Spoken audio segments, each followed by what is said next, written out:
mano dura voy a poner frente al fascismo y la intolerancia. Así lo declaro. Si me quieren derrocar, vengan por mí. Aquí estoy, con un pueblo y una fuerza armada. Aquí estoy. Listo. Hagan lo que quieran hacer. Prometieron que más nunca se metían en una guerra. Burguesito. Y se están inventando una guerra. Durante la madrugada del sábado 3 de enero del 2026, la Venezuela de Chávez y Maduro, sin saberlo, atestiguaría cómo alrededor de la 1 a.m., una nación extranjera entraba a su territorio sin dificultad alguna. Esta nación no sería otra más que los Estados Unidos, con los cuales ya se venían tensionando las relaciones desde hace mucho tiempo. Sin darle tiempo al régimen de Maduro para reaccionar, empezó la que hoy se conoce como la Operación Resolución Absoluta, una misión a cargo de las unidades de Fuerzas Especiales Delta Force y agentes de la DEA, con el propósito de entrar a Caracas y extraer al dictador bolivariano para su posterior juicio. Pero esto solamente es el inicio de su descenso. Hola, sean bienvenidos. Todas las historias tienen un inicio. He aquí el inicio de la historia de Nicolás Maduro.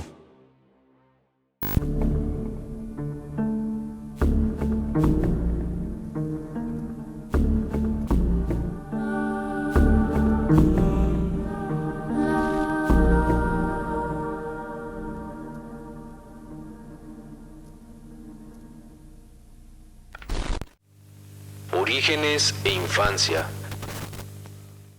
Nicolás Maduro Moros nació en Caracas el 23 de noviembre de 1962, o al menos eso es lo que se cree, ya que desde sus orígenes empezaron las inconsistencias. Según el mismo Nicolás Maduro y su cúpula, él nació en Caracas, Venezuela, pero ha habido varias controversias en torno a esto, ya que otras fuentes afirman que él nació en Cúcuta, Colombia, o que al menos cuenta con doble nacionalidad, colombiana y venezolana. Su madre, Teresa de Jesús Moros, nació efectivamente en Cúcuta, Colombia, y según esto, la Constitución colombiana otorgaría a Maduro la nacionalidad colombiana por nacimiento.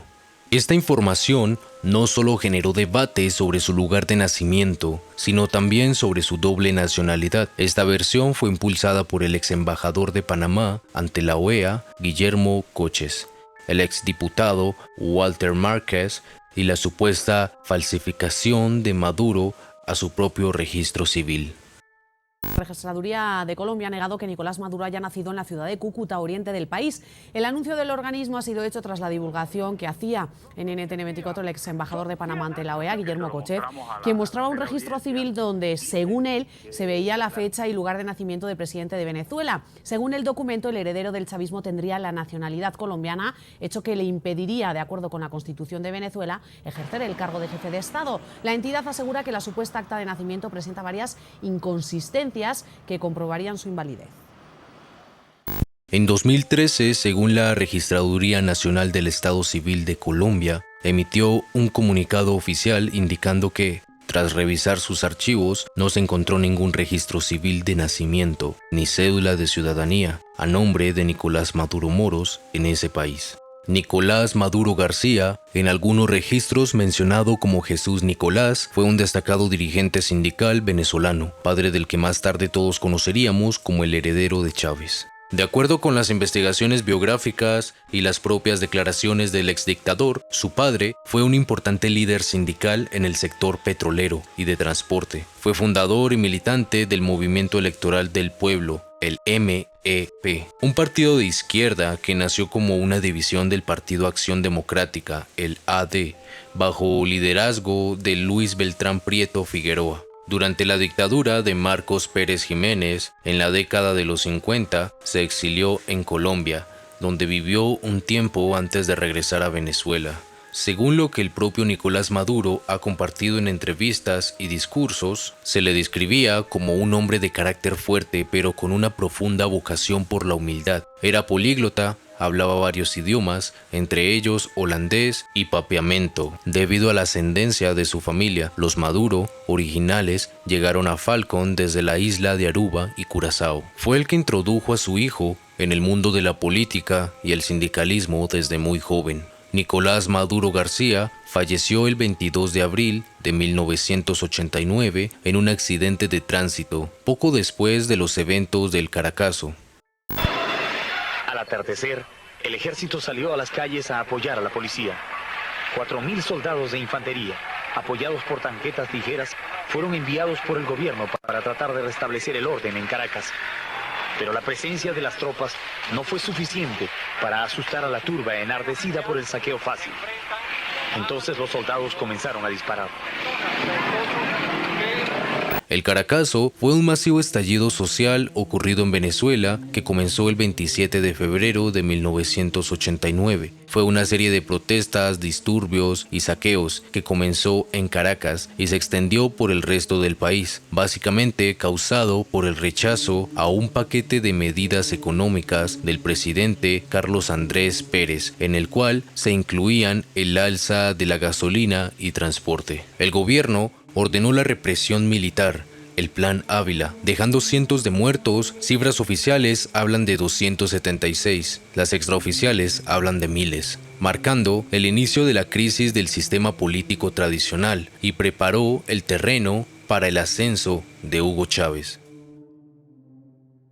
A diferencia de cómo hablaba de su padre, Maduro siempre evitó dar detalles públicos sobre su madre. Teresa Moros falleció el 25 de octubre de 1994 en el Hospital Domingo Luciani de Caracas, a los 65 años. Su muerte ocurrió mientras Maduro estaba plenamente involucrado en el movimiento bolivariano tras la salida de Hugo Chávez de la cárcel de Yarí. Ella era una mujer muy católica. Maduro ha confesado en discursos que el mayor sueño de su madre era que él fuera sacerdote o incluso papa, un deseo que él no cumplió al elegir la militancia de izquierda y el rock. En su adolescencia fue bajista y guitarrista de una banda de rock llamada Enigma. Era seguidor de bandas como Led Zeppelin. Era un apasionado del béisbol. Se dice que en su juventud fue un buen jugador e incluso tuvo aspiraciones de ser profesional antes de dedicarse a la política.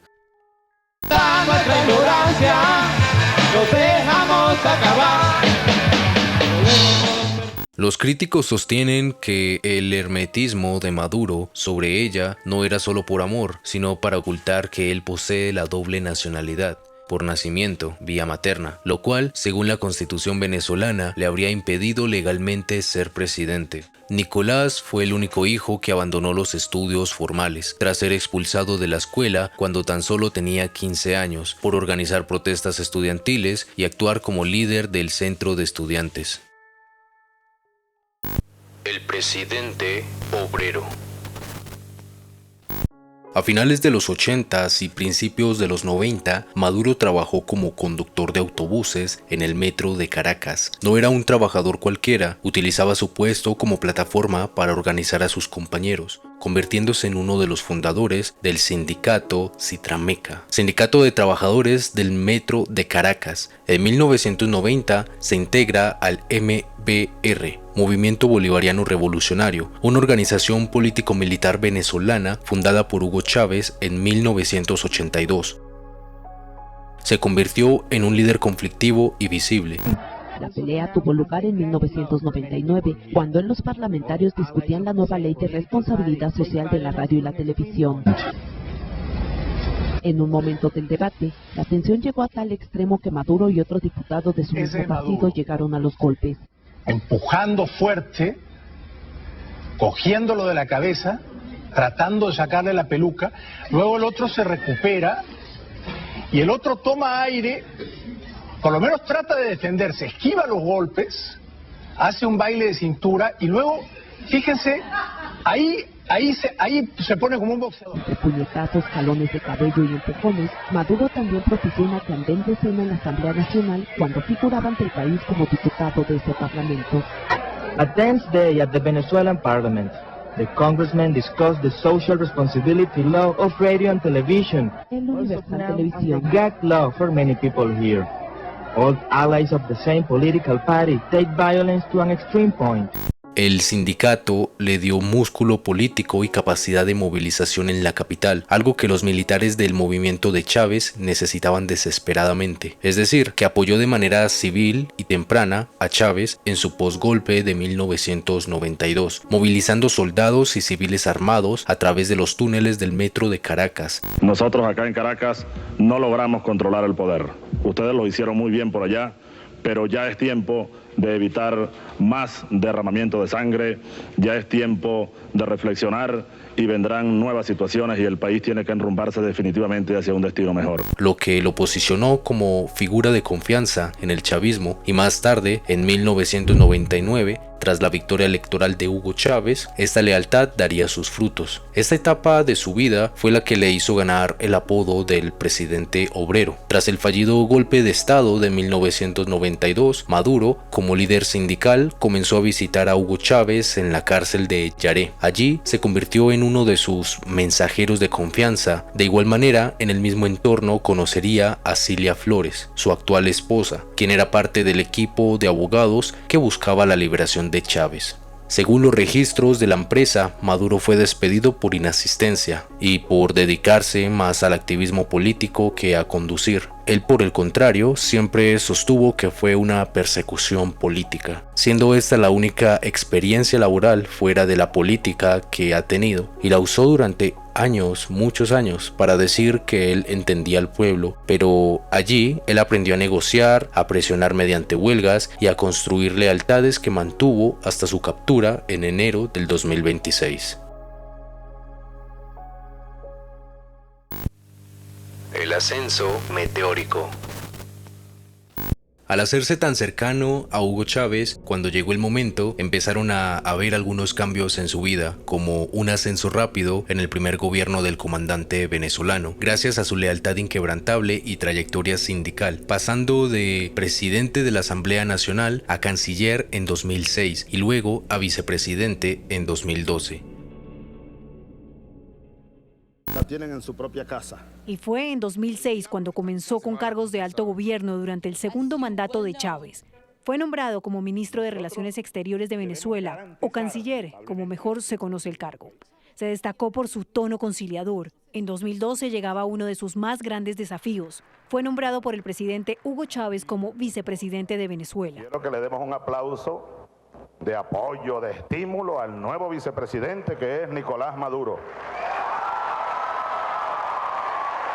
El canciller Nicolás Maduro, vamos a desearle mucho éxito y vamos a darle un aplauso de estímulo, de apoyo. El 8 de agosto de 2006, Chávez reemplazó a Ali Rodríguez Araque por Maduro en el cargo de Ministerio de Relaciones Exteriores, y este, a su vez, duró por más de 6 años, siendo el que más tiempo permaneció en ese puesto bajo el mando de Chávez, convirtiéndose en una pieza clave para las relaciones estratégicas con Rusia, China, Irán y Cuba. Lideró la entrada de Venezuela al Mercosur y fue fundamental en la creación de organismos como la CELAC y la UNASUR, buscando siempre reducir la influencia de Estados Unidos en la región. Y aunque no hablaba idiomas extranjeros, se le reconoció por ser un negociador leal y por mantener una retórica antiimperialista muy dura, lo que le ganó la confianza absoluta de Chávez y tensiones con Estados Unidos, Colombia e Israel. Luego, ese mismo año, Chávez tuvo complicaciones con el cáncer que le había sido diagnosticado, y él mismo dispuso lo que pasaría ante su eventual ausencia. Mi opinión firme, plena como la luna llena, irrevocable, absoluta, total, es que en ese escenario que obligaría a convocar, como manda la Constitución de nuevo, a elecciones presidenciales, ustedes elijan a Nicolás Maduro como presidente de la República Bolivariana de Venezuela. 3 meses después murió el presidente Hugo Chávez y Maduro lo anunció al país. A las 4:25 de la tarde de hoy, 5 de marzo, ha fallecido el comandante presidente Hugo Chávez Frías. Tras el anuncio de la muerte de Chávez el 5 de marzo de 2013, Maduro asumió la presidencia de forma interina. A pesar de las críticas de la oposición sobre la constitucionalidad de este paso, el Tribunal Supremo lo avaló, permitiéndole competir en las elecciones de abril de 2013, las cuales ganó por un margen muy estrecho, menos del 1,5%.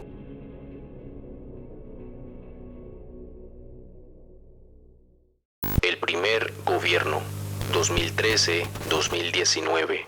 Tras la muerte de Chávez, Maduro ganó las elecciones de abril de 2013 contra Enrique Capriles por un margen mínimo, el 1,49%. La oposición denunció fraude y exigió una auditoría total, lo que marcó el inicio de un gobierno con una crisis de legitimidad de origen que nunca logró disipar del todo. Fue el primer periodo donde la economía venezolana entró en una espiral destructiva. El precio del crudo bajó drásticamente en 2014, dejando el gobierno sin los recursos que tuvo Chávez. Se hicieron comunes las filas kilométricas para comprar comida y medicinas. En 2013 ocurrió el Dacazo, cuando el gobierno intervino tiendas de electrodomésticos para forzar rebajas, una medida popular que solo agravó la escasez a largo plazo. Entre 2013 y 2019, la economía se redujo en más del 70%, un colapso rara vez visto en países que no están en guerra. El descontento social se manifestó en dos grandes momentos de alta violencia. En 2014, la salida, liderada por Leopoldo López, terminó con 43 muertos y miles de detenidos. Fue el primer gran choque de Maduro contra la calle. En 2015, la oposición ganó por mayoría absoluta la Asamblea Nacional. Ante esto, Maduro utilizó al Tribunal Supremo de Justicia para declarar al Parlamento en desacato. En 2017, tras intentos del Tribunal Supremo de Justicia de anular a la Asamblea Nacional, el país ardió en protestas durante 4 meses, dejando más de 120 muertos y una condena internacional masiva por abusos a los derechos humanos. Y en 2017, creó la Asamblea Nacional Constituyente, un organismo con poderes ilimitados, compuesto solo por chavistas, diseñado para anular el poder legislativo electo. Comenzaron las sanciones individuales y financieras, especialmente de parte de Estados Unidos y Europa. Además, se destaparon casos de corrupción a gran escala y el escándalo de los narcosobrinos, familiares de Cilia Flores, condenados en Nueva York, lo que empezó a cimentar el expediente judicial que finalmente llevó a su captura en la reciente Operación Resolución Absoluta. Este primer gobierno transformó a Venezuela de una democracia en crisis a un sistema autoritario cerrado, priorizando el control militar sobre la estabilidad económica. De igual forma, en este periodo, Maduro y sus secuaces cometerían varios crímenes de lesa humanidad, que enfrenta actualmente en la Corte de Nueva York tras su captura. La masacre del Junquito, caso Óscar Pérez. Ocurrida el 15 de enero de 2018, es el ejemplo más citado de ejecución extrajudicial. El ex policía Óscar Pérez y 6 de sus compañeros fueron acorralados en una casa en el Junquito, Caracas. Pérez transmitió en vivo por Instagram mientras gritaba: "Nos vamos a entregar, no sigan disparando". Tenemos heridos, nos siguen disparando. ¡Nos vamos a entregar! ¡No sigan disparando! A pesar de esto, las fuerzas de seguridad, fuerzas especiales y grupos paramilitares atacaron la vivienda con lanzacohetes RPG-7 y fusiles de guerra. Las actas de defunción revelaron que la mayoría recibió disparos en la cabeza, tiros de gracia, invalidando la hipótesis de enfrentamiento. Responsables señalados fueron Néstor Reverol, entonces ministro de Interior, cadenas de mando militares que dieron la orden de no dejar sobrevivientes. Este caso es el ejemplo perfecto de uso desproporcionado de la fuerza con fines ejemplarizantes. Ejecuciones por las FAES, escuadrones de la muerte. La ONU bajo el informe de Michelle Bachelet, documentó que las FAES, Fuerzas de Acción Especiales, funcionaban como una herramienta de control social y político. Se le atribuyeron más de 6.800 muertes entre 2018 y 2019, bajo el pretexto de resistencia a la autoridad. El modus operandi era particular. Llegaban a zonas populares en camionetas negras, sin placas, aislaban el lugar de todo tipo de comunicaciones y ejecutaban a jóvenes frente a sus familias, muchos vinculados a protestas, sembraban armas y drogas para simular enfrentamientos. Las Fuerzas de Acciones Especiales, FAES, operaron como un cuerpo de exterminio. Represión de protestas 2014, 2017 y 2024. En 2014 hubieron 43 fallecidos, casos emblemáticos como el de Basil da Costa. En 2017, más de 120 muertos. El uso de metras, canicas de vidrio y gases lacrimógenos disparados directamente al pecho de los jóvenes fue sistemático. Y en 2024, postelectoral, tras el fraude electoral de julio de 2024, se documentaron al menos 25 asesinatos y más de 2.000 detenciones arbitrarias, incluyendo menores de edad bajo la denominada Operación Tuntún. La cúpula, el Estado Mayor del Control. Estos son los sujetos que conformaban el anillo de hierro de Maduro. Estos nombres figuran en las acusaciones del Distrito Sur de Nueva York y en los informes de la Misión de Determinación de Hechos de la ONU. Diosdado Cabello, jefe del SEBIN, prófugo y con una recompensa de $25 millones, culpable de la Operación Tuntún y persecución sistemática. Vladimir Padrino López, ministro de Defensa, bajo investigación militar, responsable de la doctrina de seguridad nacional que militarizó la represión. Cilia Flores, esposa de Nicolás Maduro, primera combatiente, capturada, vinculada a estructuras de nepotismo y redes de lavado de dinero. Delcy Rodríguez, vicepresidenta y en funciones en este momento. Pieza clave en la ingeniería financiera y diplomática del régimen. Jorge Rodríguez, presidente de la Asamblea Nacional, se encuentra en funciones. Diseñador del discurso de odio y la deshumanización del adversario.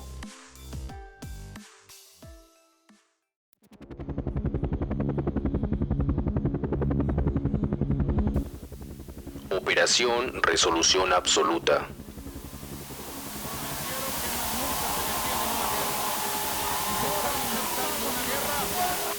Así, nuestra historia vuelve al inicio, la captura de Nicolás Maduro el 3 de enero del 2026. No fue un arresto convencional, fue una extracción quirúrgica de alto impacto. El objetivo fue el Fuerte Tiuna de Caracas. Maduro y Cilia Flores se encontraban en su residencia de seguridad cuando el espacio aéreo fue saturado por aviones F-35 y F-22, que neutralizaron los radares y defensas rusas S-300 en segundos. Informes de inteligencia indican que el equipo de la Delta Force tardó exactamente 47 segundos desde que tocaron tierra hasta que tuvieron a Maduro bajo control. Se sabe que Maduro intentó alcanzar un búnker de acero reforzado dentro de la vivienda, pero la rapidez de los comandos, quienes usaron cargas explosivas de precisión en las puertas, impidió que las mismas se lograran cerrar por completo. Es vital mencionar que en la foto filtrada y luego confirmada por la Casa Blanca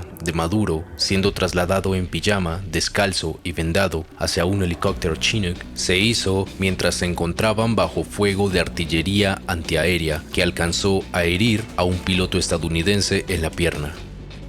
Fueron llevados inicialmente al buque de asalto anfibio USS Iwo Jima, estacionado en aguas internacionales frente a las costas venezolanas. Allí se le realizó un examen forense inicial. Se documentaron sus niveles de estrés y estado físico para evitar futuras alegaciones de tortura durante el vuelo hacia el aeropuerto Stewart en Nueva York. En la sala del juez Alvin Hellerstein, Maduro no entró cabizbajo. Sus primeras palabras grabadas en el acta fueron: "Soy el presidente legítimo de Venezuela. Me capturaron en mi casa. Soy un prisionero de guerra. Esta es una estrategia legal diseñada por Barry Pollack para mover el caso de un tribunal penal a un tribunal internacional de guerra. Por el otro lado, la fiscal general Pam Bondi presentó el acta de 25 páginas no como un ataque político, sino como el desmantelamiento de una empresa criminal de patronazgo que usó las instituciones del Estado para el narcotráfico. Actualidad. Nicolás Maduro atraviesa un momento difícil donde solamente se puede refugiar en lo legal, mas sin embargo no todo ha salido tan malo para el exdictador, pues el gobierno de Estados Unidos acaba de admitir lo que todos ya sabíamos, y es que el denominado grupo narcoterrorista Cártel de los Soles realmente nunca existió. Para entender esto, nos debemos remontar a los orígenes de este término, que nació originalmente en 1993 para describir una presunta red de corrupción y tráfico de drogas integrada por altos mandos de las Fuerzas Armadas de Venezuela. Esta estructura criminal se consolidó tras la expulsión de la DEA de Venezuela en 2005 y la llegada de figuras claves al poder. Este estatus cambió en julio del 2025 cuando el Congreso de los Estados Unidos lo designó formalmente como una organización terrorista global, vinculándolo con grupos como el Tren de Aragua y el ELN colombiano, lo que permitió el despliegue de la operación antinarcóticos ampliada, que en pocas palabras es ese despliegue militar en las costas venezolanas que ya todos conocemos. Pero, ¿por qué digo que este cártel de los soles nunca existió? Bueno, es porque no es un cártel como tal, como el caso del cártel de Sinaloa o los cárteles colombianos como el de Cali o el de Medellín, que tienen una estructura jerárquica piramidal clara, un jefe máximo y una organización dedicada exclusivamente al crimen. Este cártel de los soles es más bien una red de células independientes dentro del Estado. En este caso, sectores del ejército usaban la infraestructura del Estado como puertos, aeropuertos, aduanas, entre otros, para facilitar el tráfico de sustancias. También, a diferencia de los cárteles que pelean por su territorio, aquí los actores son funcionarios que se aprovechan de su cargo, por lo que si un general es removido de su puesto, esta célula puede desaparecer o cambiar, cosa que no ocurre con las estructuras estables de las mafias, por lo que evidentemente esta designación de cártel de los soles nada más se usó para poder llevar a cabo la operación militar en Venezuela. Volviendo a lo que ha pasado recientemente, hubo un cambio legal en Estados Unidos donde la justicia ha cambiado nuevamente su estatus legal a un sistema de patronazgo criminal. Esto se debe a que es más fácil probar en un juicio la corrupción estatal y el soborno que la existencia de una organización terrorista criminal con estatutos y mandos fijos. Pero ahora bien, ¿de qué se le acusa a Maduro? Tras su captura a principios de enero de 2026, se desclasificó su acta de acusación actualizada de 25 páginas que imputa a Maduro, su esposa Cilia Flores y su hijo Nicolásito los siguientes cargos. Conspiración para el narcoterrorismo. La fiscalía, liderada por Pam Bondi, sostiene que Maduro actuó como el facilitador soberano para las FARC y el ELN. Se le acusa de utilizar el territorio venezolano como zona de paz para que grupos guerrilleros procesaran cocaína a cambio de un porcentaje de las ganancias y apoyo logístico para mantener el control social en las fronteras. Este cargo es el que permite la jurisdicción de Estados Unidos alegar que la droga tenía como fin último desestabilizar la salud pública estadounidense. Conspiración para importar cocaína. El acta menciona la facilitación del envío de aproximadamente 200 a 250 toneladas de cocaína anuales a través de rutas que incluyen el Caribe y Centroamérica, el uso de aviones con transpondedores apagados saliendo desde el estado Apure a barcos de bandera venezolana que realizaban transbordos en alta mar. Uso y conspiración para poseer dispositivos destructivos y armas pesadas. Este cargo se sustenta en el uso de ametralladoras calibre 50 y lanzagranadas por parte de los anillos de seguridad del Cártel de los Soles para proteger las rutas de transporte. Esto es clave porque eleva la pena mínima obligatoria a cadena perpetua bajo la ley federal de Estados Unidos si se demuestra que las armas se usaron en relación con un delito de narcotráfico. Conspiración para el lavado de activos. Se detallan empresas fachada en paraísos fiscales y el uso del sistema financiero estadounidense para limpiar el dinero proveniente de los sobornos pagados por las células de oficiales del ejército para obtener permisos de exportación en puertos. Me gustaría resaltar un par de puntos curiosos o interesantes con respecto a esta acusación, por no decir más. Se trata de ceguera voluntaria o negligencia por parte del propio sistema financiero de los Estados Unidos. Este es un punto que la propia defensa de Maduro puede utilizar a su favor, ya que a través de esto se puede mencionar las alertas emitidas de manera constante desde el 2017 y 2019 sobre la corrupción pública en Venezuela y el flujo de dinero que no se detuvo totalmente. Este flujo pasaba por el sistema financiero estadounidense y casualmente nunca se hizo lo suficiente para detenerlo, como si se tratara de una ceguera voluntaria. Hay que mencionar que esto se castiga casi con la misma severidad que la complicidad, es decir, la complicidad financiera por parte del mismo sistema financiero estadounidense. Esto es algo que muchas personas pasan por alto, pero si el sistema financiero sabía que había un lavado de dinero desde el 2017, ¿por qué nunca hizo lo suficiente para detenerlo? Entonces, ¿es responsable el sistema? Desde una perspectiva criminológica estrictamente objetiva, la responsabilidad corporativa es total. Instituciones como el US Bank, HSBC o incluso bancos suizos como Julius Baer han pagado multas millonarias por fallar en monitorear dinero venezolano. ¿Cómplice del régimen? Sí. Históricamente, el sistema financiero ha sido criticado por actuar solo cuando hay una presión política o una captura inminente. Mientras el flujo de capital es rentable y no hay una orden judicial directa, el sistema tiende a la inercia. Esto se traduce en una complicidad funcional. El sistema no creó el delito, pero le proporcionó el oxígeno o la liquidez para sobrevivir. Ya por último, es muy probable que la defensa de Maduro intente usar esto a su favor, argumentando que si el dinero pasó por el sistema de Estados Unidos durante años sin ser bloqueado, era porque el propio gobierno estadounidense consideraba esas transacciones como legítimas, tratando de invalidar la tesis de la conspiración para el lavado de activos.